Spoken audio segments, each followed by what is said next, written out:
Thank you all for joining this amazing, amazing discussion. I couldn't be more excited to be joining you all today. I am currently the Senior Director for Diversity and Inclusion at Bright Horizons. I have been with the organization for 12 plus years and recently have become full circle, so not only an employee but also a consumer and the mom of two very, very sassy children, Joshua, who is 4, and Milan, who is 22 months old. So excited so much to be the moderator of this topic because obviously it's very near and dear to my heart, both on a professional and a personal level, but really excited to have the opportunity to be joined by these two individuals, these very strong professionals and also moms, both Dr. Marti and Erin Erickson, who are going to be able to talk through just a lot of the unknowns that you might be experiencing your first year of parenthood. So I'd love to have you both sort of introduce yourselves a little bit more, and really excited to kick off this discussion. Dr. Marti? Yes, thank you so much, Scarlett. I'm Marti Erickson, and I'm really happy to be doing this webinar. I was a professor at the University of Minnesota for many years. I am a developmental psychologist by background, and I've done a lot of research on parent-child attachment, one of the topics we'll be addressing today, and what it takes to help parents really provide what their children need, and how those early relationships shape children's lifelong development, all of our lifelong development, because this is about adults as well, and how we still behave and think and respond in ways that reflect how we were cared for in the earliest years. I think that's about enough for now. Erin? Yes, hello, this is Erin again. I initially started my work in the field of maternal child health, studying maternal child health, public health, and epidemiology at the University of Minnesota, and am now a dual certified nurse practitioner in family and women's health, and I work in a small private practice called Minnesota Personalized Medicine in downtown Minneapolis, where I work with mostly women, a lot about the issues related to raising a family and the stresses related to that. And then, of course, we have our parenting podcast where, as my mom mentioned, she really brings that developmental perspective, and I bring more of the health perspective. And we have amazing opportunities every week to engage with amazing professionals around the country. I have 3 children, 2 15-year-olds and a 13-year-old, and we are kind of on a different stage, but all of those things from that first year are so fresh in my mind, and I'm really excited to talk with you today about that. Thank you all so much. So a little bit of an agenda of what we will be going through today, expectations versus reality, which is so true, security, attachment, work and child care, and then a very important topic around me time and self-care. So why don't we talk about expectations versus reality? I mean, I remember having my first son or being pregnant with Josh and having a lot of expectations and certainly being hit with the actual reality. So Marti and Erin, tell us a little bit about this. Yes, well, I'll jump right in. I think that first question that comes to so many parents' minds when they first have a baby is, will I ever get a good night's sleep again? I know that was a huge issue when my first child was born. I feel like she cried and cried and cried for several months. She was very colicky, and we did not get a lot of sleep. And then she started talking, and then she's just been a talker ever since then. And that sleep deprivation of early parenting it often takes parents by surprise. I hear that so frequently from my patients. And it's a very real issue because sleep deprivation is associated with safety issues, slowed reaction time, less alertness. So it can really be a challenge if you're driving or needing to do something important. Sleep deprivation can also magnify emotions. So I know even now with teenagers, if I have had a bad night's sleep, which is usually because of my husband snoring, which I can say because he's not listening right now, I'm definitely less, willing or less able to go with the flow and maybe a bit more reactive. And we also know from research that kind of chronic sleep deprivation can really contribute to symptoms of depression.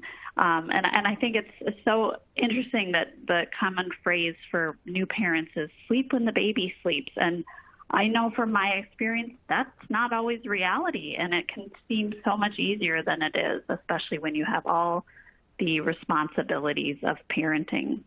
I think that really leads to my next point, that first year of parenting can really be an emotional roller coaster.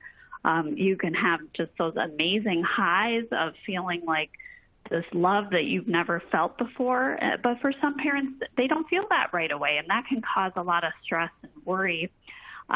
We know from research that was done in the early 2000s that 69% of mothers and 58% of fathers reported having postpartum obsessive thoughts or kind of scary thoughts, which is a very normal thing, but can really feel crazy. So a lot of those thoughts can be about harm to the baby, whether that's, what if I accidentally drop the baby, or what if you did something to the baby? And that can be very scary. The important thing to know about those thoughts is that, if you're able to kind of dismiss them and say, oh my gosh, I can't believe I thought that thought, and move on from it, that's pretty normal. But for parents who are really struggling to control those thoughts, then they should definitely seek help, because that can be a sign of postpartum OCD.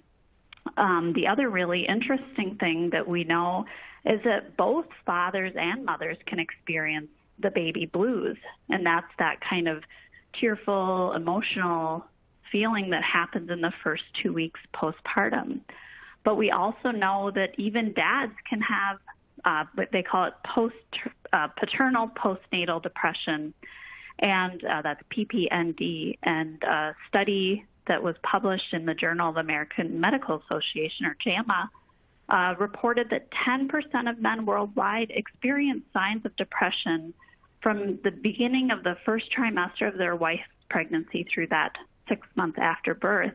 But in the first 3 to 6 months after birth, more than a quarter of dads reported the paternal postnatal depression. So it's both moms and dads that can really experience that. So that would be any sort of persistent emotional difficulties after the first 2 weeks. And that would be when it would move from the baby blues to depression. So I'm going to pass it on to my mom to talk about the next 2 points. Well, I have just a couple of quick things that I'll talk about, and they really relate to both of the things that Erin was talking about, the sleep deprivation and the emotional ups and downs. The first is the fussiness of babies. And Erin told you about her sweet daughter, Clara, who now is just this lovely girl turning 15 next week, actually. And she really was a fussy baby, even though she's always had a very even and positive personality at every other stage of life. But what happens with so many of us as parents is that we have this idealized picture of a baby that's going to be just this beautiful, cuddly, sweet little thing, and we're going to be able to just rock them and hold them and feed them and make them very comfortable. And it's really a rude awakening when it just isn't that easy. And really, it isn't that easy with many, many babies. And so we tend to underestimate, until we become a parent, how fussy babies actually are. And I like to think of this in terms of babies only know one word, and that is to cry. And so they tell us almost everything by crying. They tell us that they're cold, or that they're hungry, or that their diaper is wet or dirty, or that they just want to be held and rocked and sung to and spoken to in a soft voice. So they do cry a lot in those early months. And if we think that we have a problem baby, then our anxiety tends to go up, and we see our baby even more negatively, because as our anxiety or our disappointment kind of take over, then we're not able to really see the times when our baby is cuddly and sweet and maybe starting to coo and smile and so on. So that's kind of a rude awakening. And the final point is that many, many families find that 3 is a crowd. You know, you and your partner maybe planned this first baby and you're just so excited to become parents. And yet when that baby is here, we begin to see how we really relate as parents and how we can make room for this third person in our relationships. And what we see in the research on fathers or on partners in general, if a mother or a father or a mother or a gay or lesbian partner would be the primary caregiver, the person who is not the primary caregiver very often feels left out and may feel jealousy and even resentment that the primary caregiver is just so absorbed in this baby. Even when both parents are completely caught up and really trying to share care, the opportunities for the adults to sustain their romantic relationship, to sustain their close companionship beyond parenting is really challenging. And we'll be talking a little more about that as we go along. But that adjustment to being a threesome instead of a twosome is quite a challenge to many people that they didn't really anticipate. Yeah, 100%. There's so much to balance here. And you know, if you're not getting enough sleep on top of that, that just certainly throws a curveball. So many curveballs that start that first year. Obviously, a lot of warm and amazing moments as well. But that last piece you just talked about, Marty, with the 3 is a crowd, certainly resonates. It is definitely something that I think as couples you have to keep top of mind just to make sure that it doesn't get too crazy. But it is a challenge.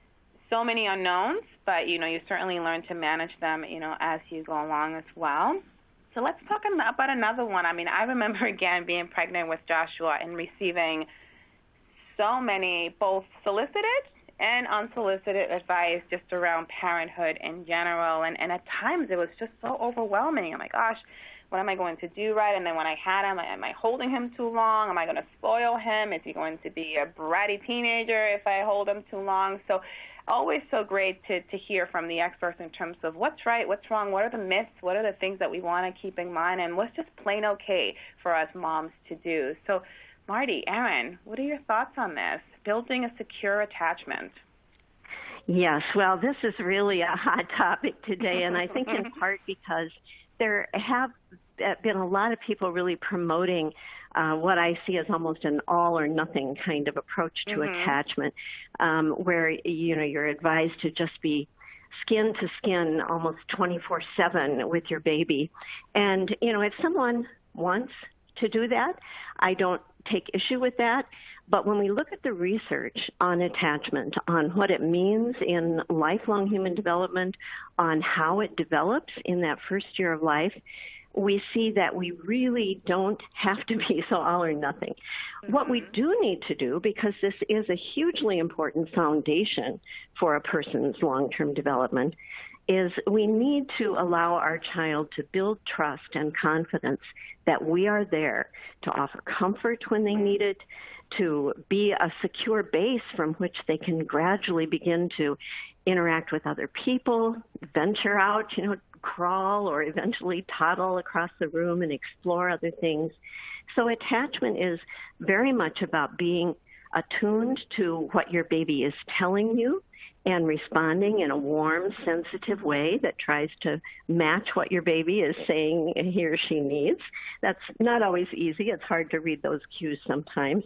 But the good news is that babies don't need to have that happen every single time. They need to have the sum or the average of their experience be that their attachment figures, that can be mom, dad, maybe a grandparent or other caregiver, because babies can have more than one attachment figure. But certainly that those attachment figures, or at least one person, is there most of the time to respond and provide what that baby needs. And then that becomes the basis for what develops later. In fact, we know that children who have that feeling of security as it develops over the first year of life will be more independent in a positive way as they get older. So again, it isn't just about how close is your baby. Scarlett, you talked about how your second child just says, "Bye, Mommy." And, sure I heard that and I thought, isn't that nice that she's secure enough to do that at this point, because she knows you're going to leave and you're going to come back and love her up, and she knows that you're going to leave her with someone who really adores her as well and is going to be a caring, responsive person in her life. And so those experiences do allow a child to begin to gradually, not real easy at first, but to gradually accept that mom and dad are going to come and go and things are going to be all right. So some of the myths really that I'm concerned about, this kind of all or nothing approach to attachment, really do stir up a whole lot of anxiety and guilt in mothers, and that's not going to do us or our children any good. So we really need to understand what the research does show. It's a kind of good enough or mom enough, as we call our podcast, and that's because that is a very important concept in attachment research. Just one other thing about how attachment shapes later development. We know that secure base becomes a springboard for exploring and learning, so that's really important. We also know from attachment research that providing comfort and protection to the extent that it's possible, we can't protect our children from every little bump or every little upset, but that pattern of comfort and protection helps children learn to regulate their own emotions. As we calm their emotions when they're worked up, then they begin to internalize that and learn to regulate their own emotions, which is very important in positive relationships later. Children also learn to love us because we have loved them, and so they desire to please us. And they want to do the right thing, even though they're going to rebel a little bit when they're 2-year-olds and again when they're young adolescents. By and large, they want to keep that relationship going, and so they really want to please us most of the time. And they develop the capacity for empathy for others because they've experienced empathy when they're experiencing intense emotions. And then finally, trust in that attachment figure really leads to an openness to positive, respectful connection with others, with other adults, and with peers as they move out into the social world of childcare and preschool. So that's a 50-cent little lecture on attachment, but that's really what the research shows. No, it's so helpful. Marti and Erin, we know that obviously we have a diversity of parents in attendance with us today, single parents, parents of twins, and also parents that may have become parents through the process of adoption. How would you make this relevant, particularly in that case where people are adopting children at different age stages of their newborn lives? Oh, I'm so glad you brought that up, Scarlett, because it's so important that, many of the things we've been talking about, some of them are about the physical aspects of kind of adjusting if you've given birth to a child yourself, but so much of this research is really relevant to parents who come to parenting through different ways, whether it's a grandparent who's raising a grandchild or an adoptive parent.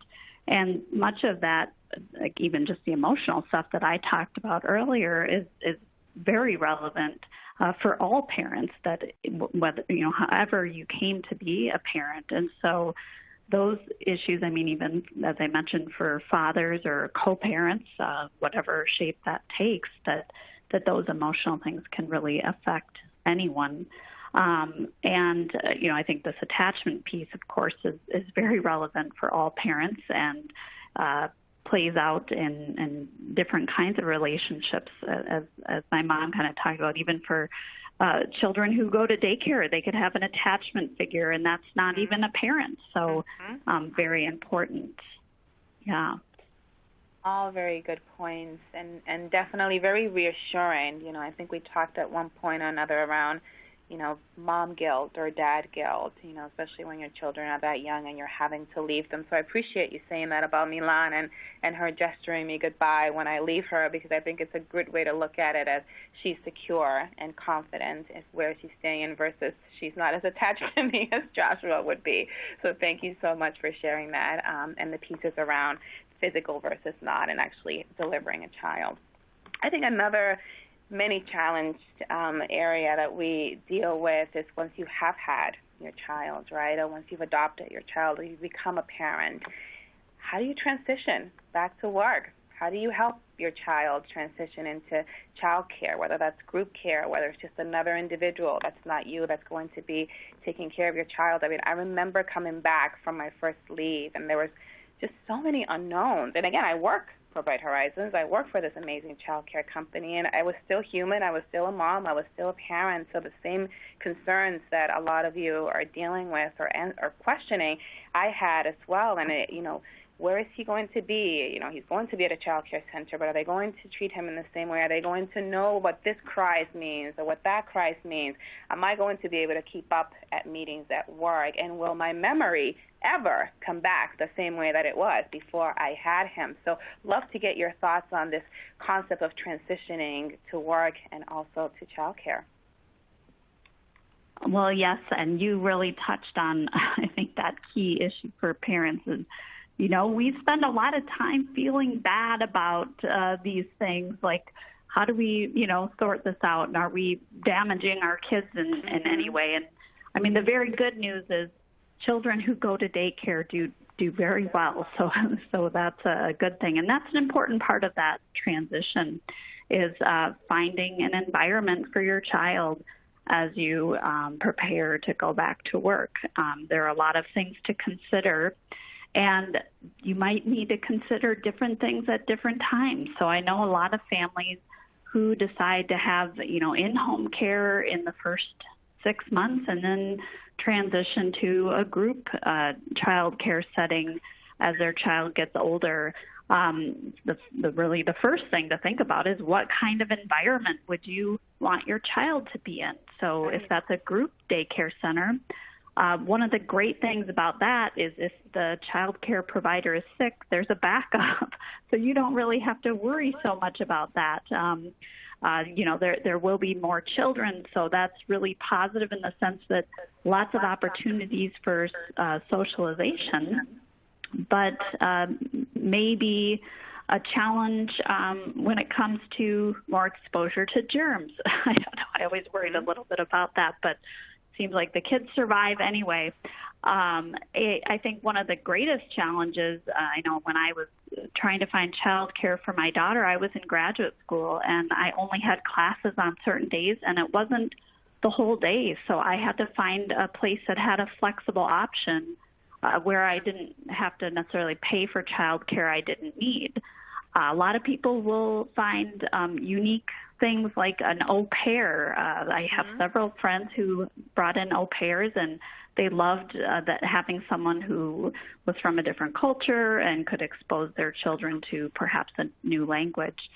The curriculum is another really important thing to consider. Of course, in those early years, especially once they get to that early childhood, that social education is the most important. But early on, you want to see, people who are going to be focusing on developmentally appropriate things for your infant. And so you'll want to look for those kinds of things within the program.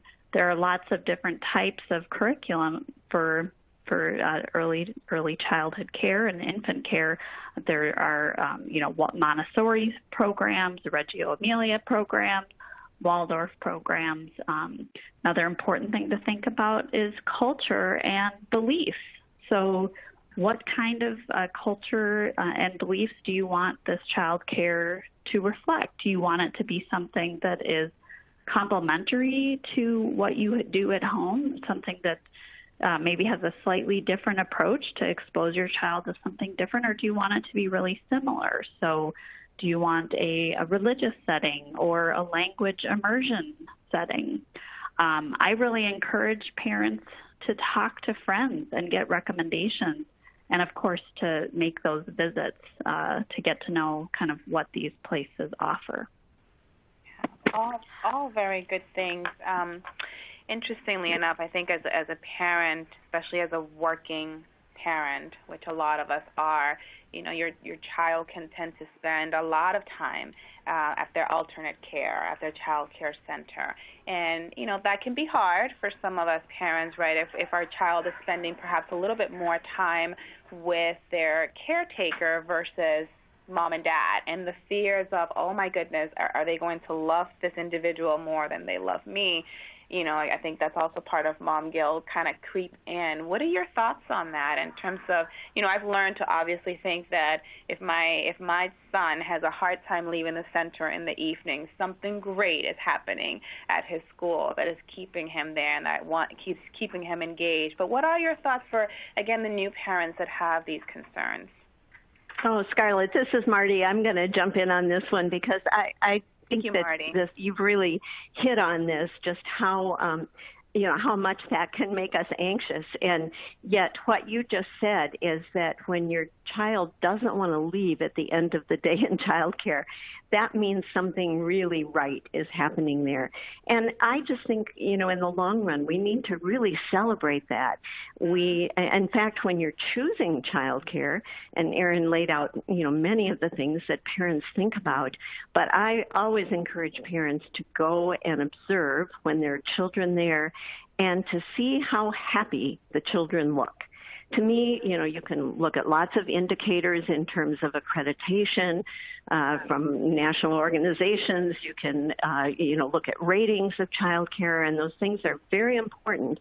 Different states have different methods, so I'm not really naming all the possibilities there. But the most important thing, I think, is to see how happy the children look and how happy the staff look. Because if you're taking your child to a place where people feel underappreciated, where they're not well trained and well supported in their jobs, you're going to see that unhappiness in the staff, and that will reflect itself in the children too.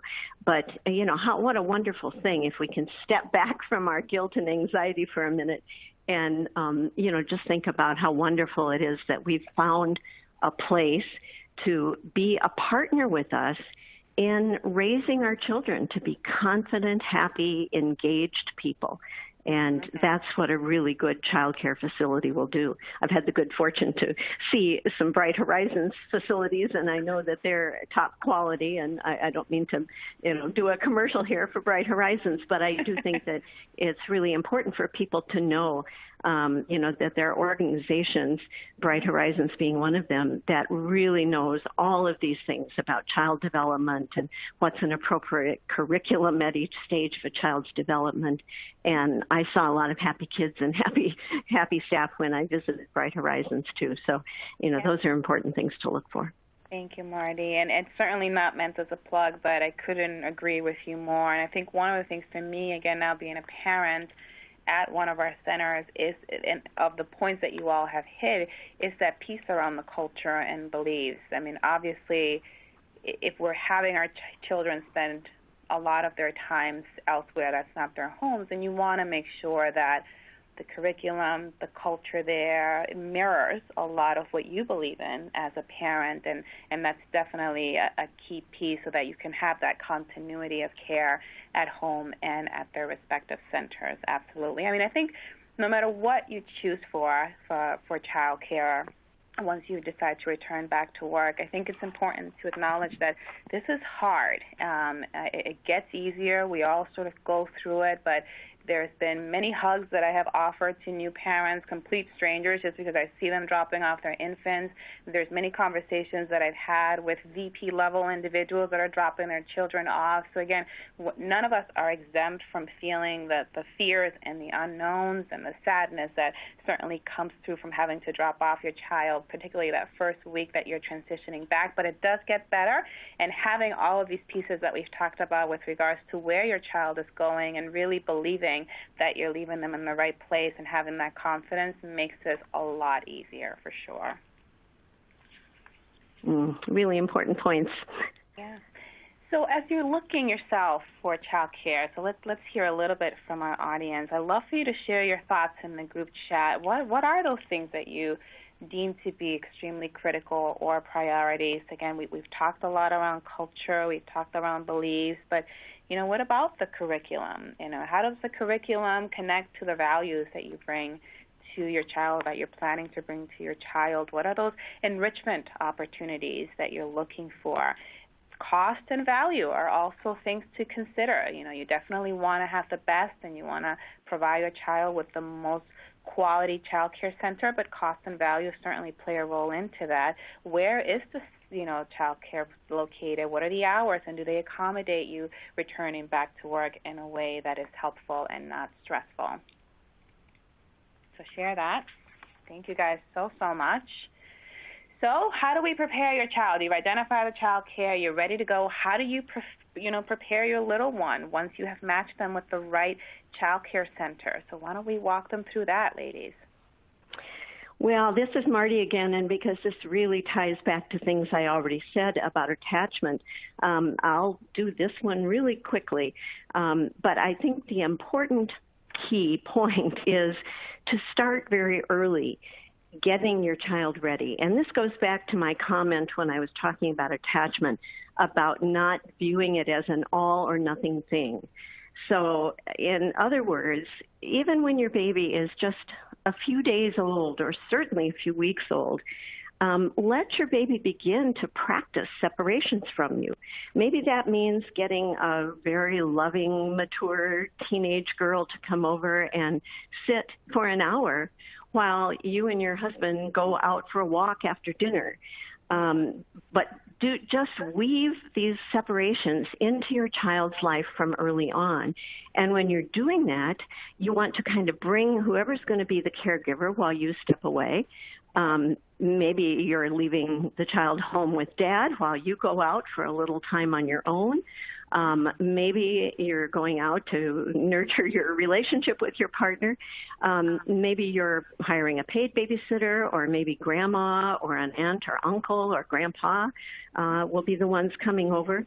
But have the person come and spend a little time with you before you leave, with you and your baby, because babies from early on are picking up their cues from parents as to who is safe and who is dangerous. That's called social referencing in developmental terms. And so if we sit and chat and smile and, kind of cuddle up on the couch maybe with grandma and the baby, then gradually we're able to leave. You don't want to sneak away, but you want to be very confident, feel good about taking a little break for yourself, because that's going to serve your baby well in the long run. And so just smile and give your baby a hug, and maybe give grandma a hug or the teenage girl. So you're saying this person is going to take good care of you. And then go out without guilt, if possible, and have a little time to do something else. Maybe you just go upstairs and take a nap. Again, tying back to what Erin said earlier about sleep deprivation. But practice those separations. Also practice getting your baby into new environments. I remember when Erin's first child, Clara, was a baby, she didn't tend to be very fussy in the middle of the day, and Erin would often bring her out to a coffee shop where I tended to take my laptop and do some of my office work. And so it was always a thrill for me when she would bring Clara in her stroller or in an infant seat when she was really little into the coffee shop. And that was a place where Clara became very familiar and very comfortable with a lot of different people and with a new environment. Going to the park, we live by a lake in Minneapolis, taking a walk around the lake, those kinds of things. So you're getting your baby out and about.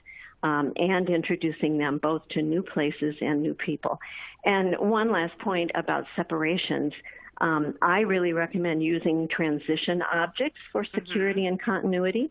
That might be a pacifier. It might be one of the little blanky corners that babies can get so much comfort from. It might be a flannel shirt that mom or dad wears, and it kind of has their scent on them. And so, figure out what it is that gives your baby a sense of connection to you even when you're not there, and understand that those transition objects throughout many decades, if not centuries of history, have been important to babies when they're learning how to let their moms and their dads and other attachment figures go away from them. It's so true. I remember I did that actually with both of my children, particularly when I was trying to sleep train them and making sure that they had something in their crib that reminded them of mom and dad, and that was really effective.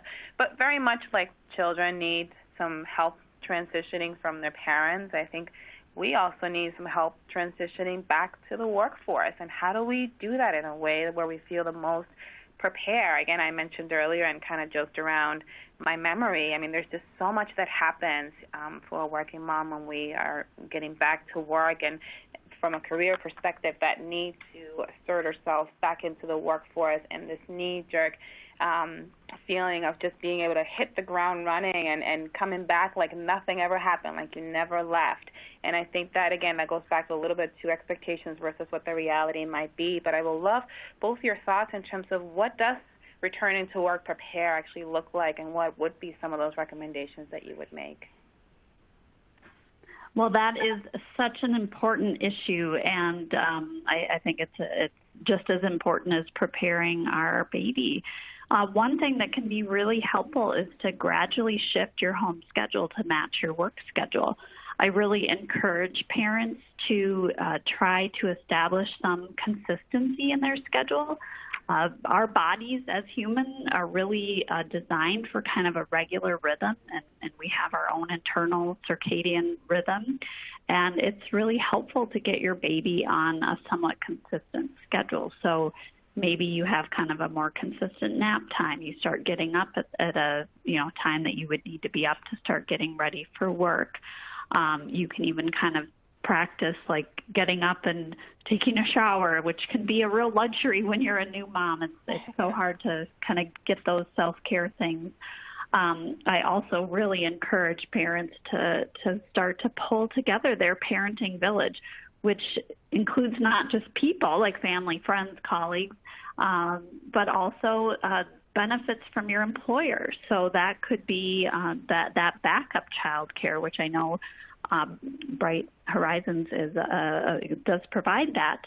That can be a huge issue. I know when my children were little, I was fortunate when my daughter was a baby. The few times she got sick and couldn't go to child care, since I was studying maternal child health, they actually let me bring her to my class, and I sat in the back and breastfed her, and even though she had a fever, I still got to participate. But that's very difficult in a job setting. So having an employer that provides those types of benefits is really important and something to think about, especially if a mom is looking for a new job.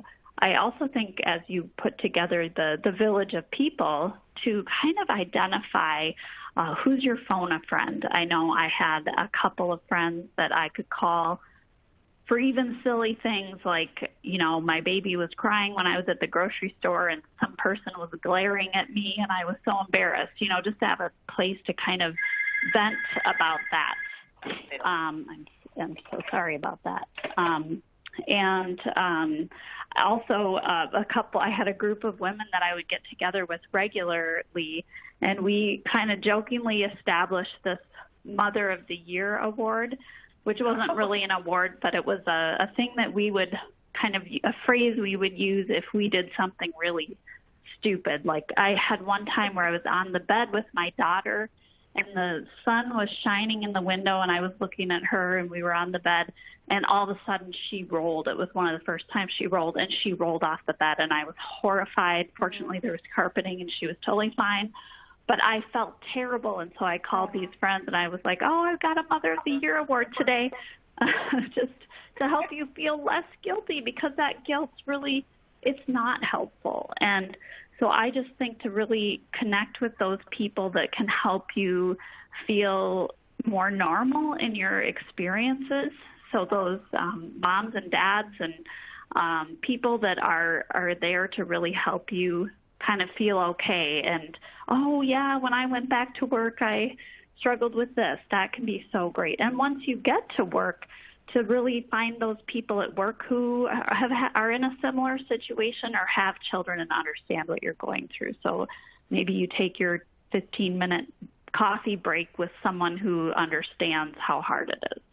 Yeah, nothing more than being able to talk this through with individuals that are experiencing similar or the same things as you. I was chuckling as you talked about the Mother of the Year award, because it's something that I use amongst my friends as well. And I've gotten quite a few this month, by the way, quite a few awards.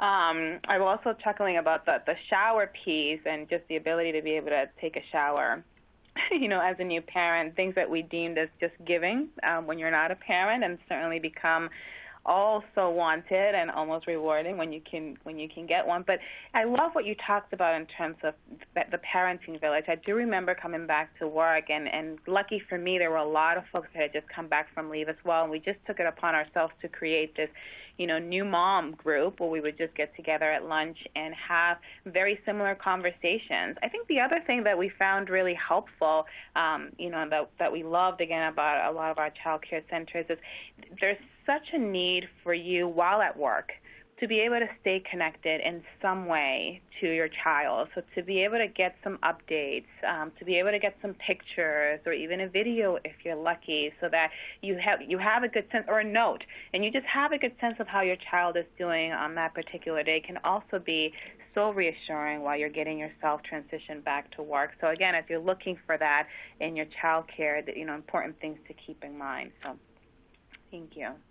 So another very, very critical and going, kind of along the lines of taking showers, is practicing self-care. And I always think of the analogy of the airplane and putting on your gas mask on first before you help others. But again, how challenging that is. You can say that out loud, but very challenging to put others' needs first, especially when you become a parent. But so critical. So I'd love for you all to talk a little bit about that too.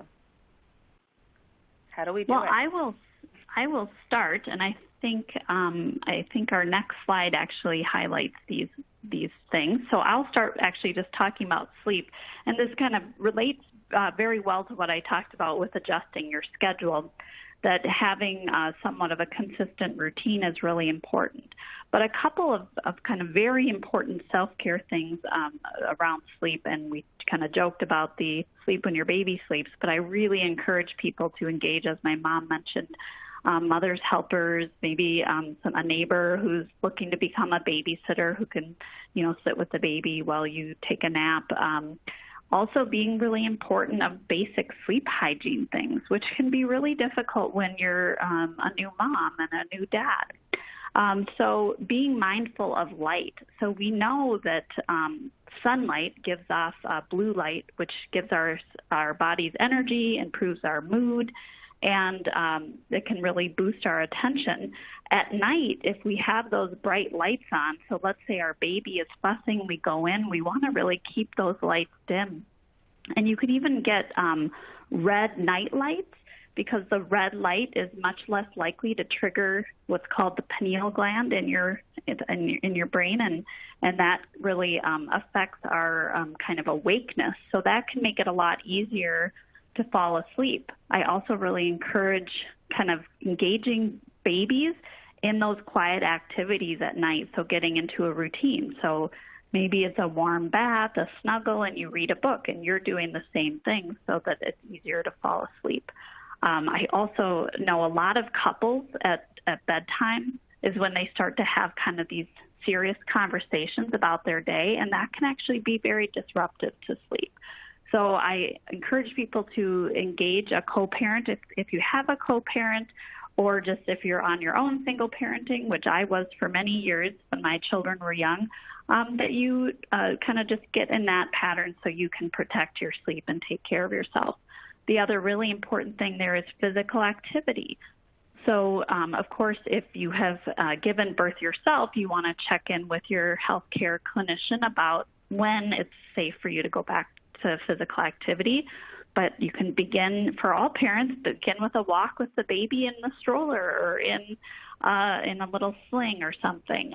We want all people to be physically active because it's really beneficial for your mood, not to mention for your heart and your physical health. And being physically active can actually help you sleep as well. So I encourage parents to aim for, at a minimum, 2 hours and 30 minutes a week. So that's kind of split up through different days. So, of course, maybe you won't have days of much physical activity, but to pick up the pace. And there's lots of mom or dad and baby physical activities that you can do. And you can even find videos online to do it at home. Well, I'll just reinforce what Erin just said, and it brought back a memory for me when my first child, Erin's brother Ryan, was born almost 46 years ago. I can't believe it was that long. I used to do yoga on my living room floor with him, and I had a book, I'm sure it's long out of print now, that was for doing yoga with your babies. And it was such a fun floor time, play time for us, so it really nurtured our relationship, but it also gave me a little boost in my physical activity, and I think that's a good pattern to develop very early on. The other 2 points, and I can do these quickly, one, mental refreshment, and this is just, making sure that you are not just all work and all childcare, because there needs to be room for you and your interests. And that might be taking a class once a week, and again, getting your partner or another family member or a babysitter to give you just that 1 hour or maybe 2 if you're lucky, to go study something or do some activity that you've always enjoyed. Don't let those things slip away. One thing that I got into doing when I was working mom, I guess all moms are working, but when I was balancing either grad school or employment with caring for my young children, I started carrying a folding chair in the back of my car, and I always take a book with me wherever I am, so that if I just had an opportunity to take a 10-minute break, or maybe 15 if I was lucky, I would just go sit in a beautiful place, preferably outdoors because that's a real stress reducer, and sit and read something just for pleasure. Just take that break. So what mentally refreshes you may be different from what mentally refreshes me, but ask yourself those questions and see how you can weave that into your daily life. And then, of course, finally, connections. We all need a strong social network. I started a book group when my first child was a newborn, and we still meet once a month, and we have for 46 years. And I didn't think I could fit that in with everything else I was doing, but I made it a commitment, and we have supported each other through all sorts of life events, some of them tragic and heartbreaking, and many of them wonderful. And that has just carried me through all these years of being a mother and a grandmother now, and doing the work that I've done. So you can figure out for yourself where your best connections are and how you're going to really be intentional about keeping those connections. But that's important for all of us at every age. All such good points. Thank you both so much. I mean, the theme that I'm hearing as I heard you talk about these 4 points is the need to be intentional, right, and the need to be planful as well, and really taking advantage of those opportunities, but also making the time for those opportunities as well. So a true trainer at heart, I would love for the audience to really start thinking about what are you going to do? How will you make time for self-care? And really sort of let that sit with you, but also keep that in mind and continue to think about it and be intentional when you have the opportunity to do so and to take that time away for yourself. So I think one last thing, just from a Q&A perspective that I would love to bring back up again, Erin and Marty, is we touched a little bit around baby blues and maybe just not wanting to separate from your child and not going to work versus when to know that you're clinically postpartumly depressed and needing to look for professional help. Any quick tips on that you're able to offer the audience? Well, I'll just offer one thing. As a psychologist, I think it's important for people to understand that when we talk about the baby blues, we're talking about something that typically lasts maybe 2 weeks, usually not much longer. and, you know, it involves sadness and weepiness and so on, and with support and without anybody making fun of you that, you know, you should be stigmatized because you're having those feelings. This really will go away. But if it ends up lasting longer, and if you're really having feelings of wanting to run away, or you're just feeling negative about everything in your life, and it's really compromising your ability to be in positive relationships with others, and particularly with your baby. And it may need to be your family members who notice this, so we have to educate all people about what this looks like. If it is that longer and more serious kind of symptoms, then you really do need to get professional help. You can start by talking to your primary health care provider, your OBGYN, and many cities they'll vary in terms of how they have these resources, but sometimes United Ways or other organizations will have really good lists of resources that parents can turn to, or they may have a branch of the National Association for Mentally Ill, which will have good resources for you as well. And there's no shame. There should be no stigma. This happens to people across every culture, across every class, both men and women, as Erin mentioned when she talked earlier about depression and these emotions that are so typical of becoming a parent too.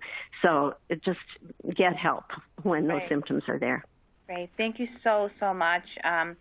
I'm sure a lot of jobs also offer employee assistance. I want to put that out there as well, that's something that you could reach out to as well.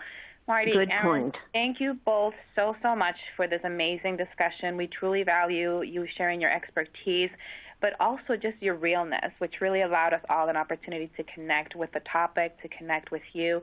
I want to thank the audience as well for all of your participation and questions, and I hope that you can take away some nuggets from this discussion that you can apply into your everyday world as you embark on this journey. It does get easy. It does get there's a lot to celebrate for, but when you have questions, make sure you ask so that you can get the answers that you need. So thank you all so much.